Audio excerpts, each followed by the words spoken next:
Vendredi 22 juin, 18h30, c'est l'heure de votre journal sur LMTV. À la une, on revient sur cette folle ambiance à l'occasion du match de l'équipe de France de foot. Ah oui, fête de la musique et match de Coupe du Monde. La soirée était belle hier soir. Les supporters heureux devant la victoire de l'équipe de France de foot. Donc. Et puis nous vous, voilà les supporters que vous découvrirez, nous vous ferons découvrir le quotidien des pompiers et le cœur de leur vie. Visite d'une caserne dans ce journal.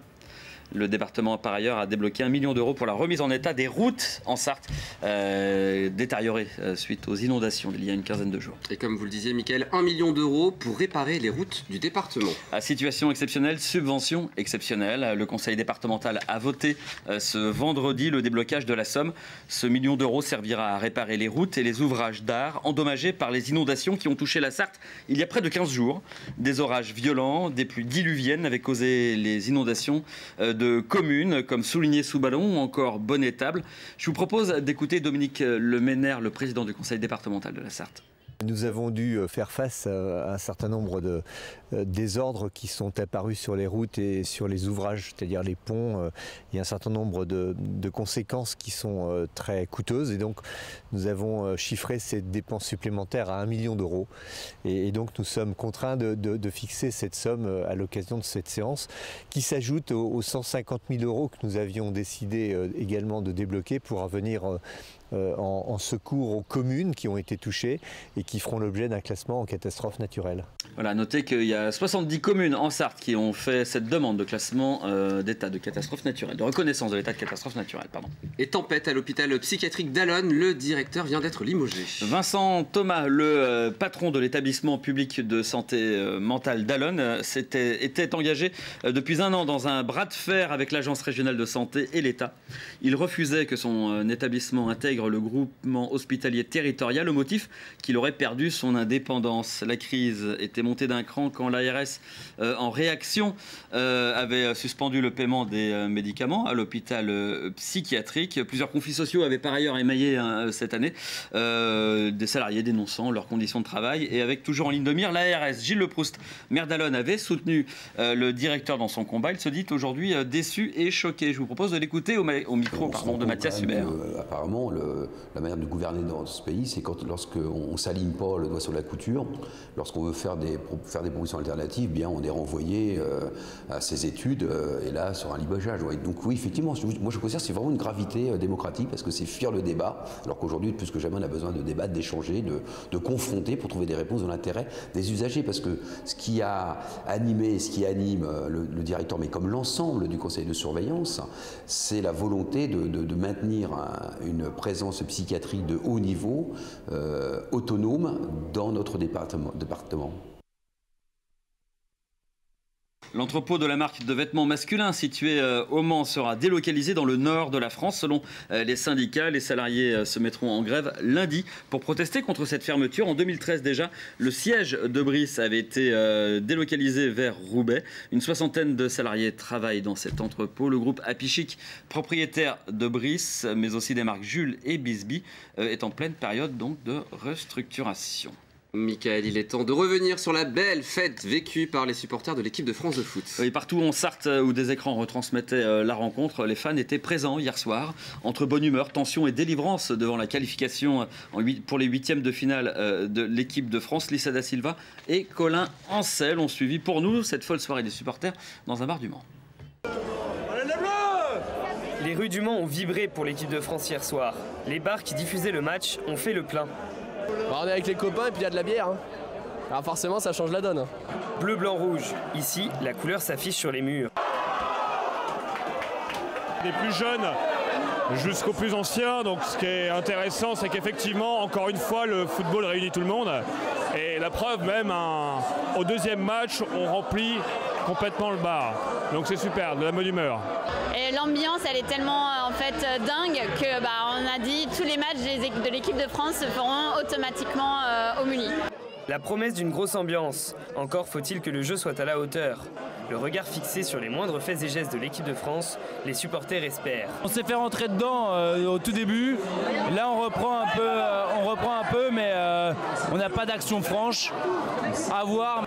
Soudain, Mbappé délivre la foule.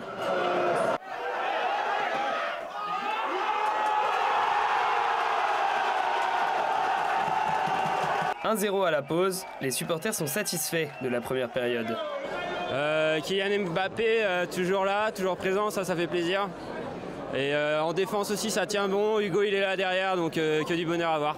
S'ils continuent comme ça, on espère qu'ils en mettent encore un, voire deux, quoi. Ça serait bien.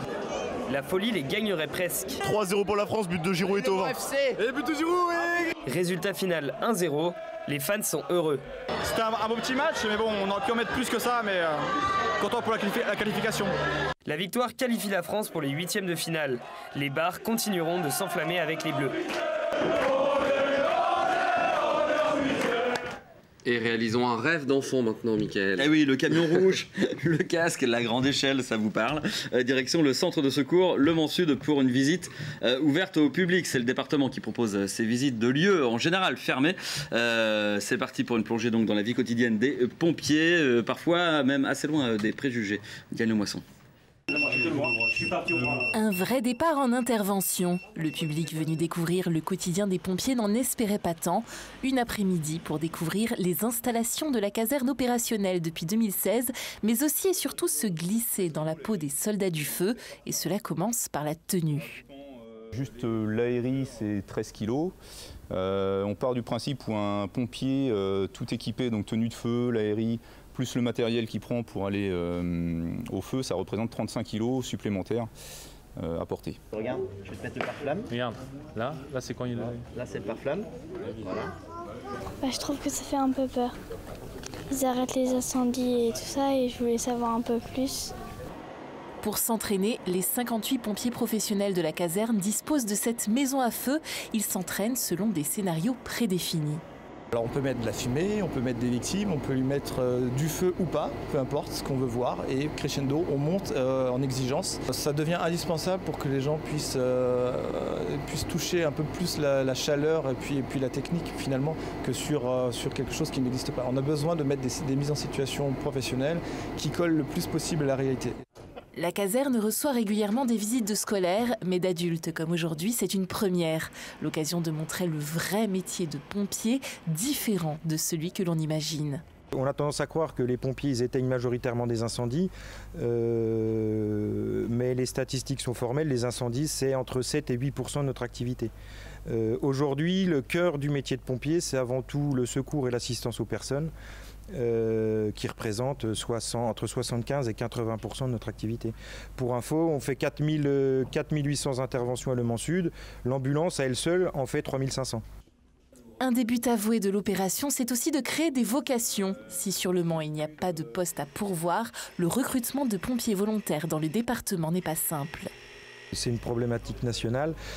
On a du mal à en recruter, mais surtout, à effectif de pompiers volontaires constants, on constate que cette disponibilité baisse. Donc en fait, pour avoir le même niveau de disponibilité qu'on avait dans le passé, il faudrait être plus. Sachant qu'on a déjà toutes les peines du monde à garder un effectif constant. 150 à 200 pompiers sont recrutés chaque année en Sarthe dans les 76 centres d'incendie et de secours. Ils sont dans le département 2400 professionnels et volontaires à veiller sur notre sécurité. Et voilà un rêve réalisé pour les grands enfants que nous sommes, Mickaël. Oui.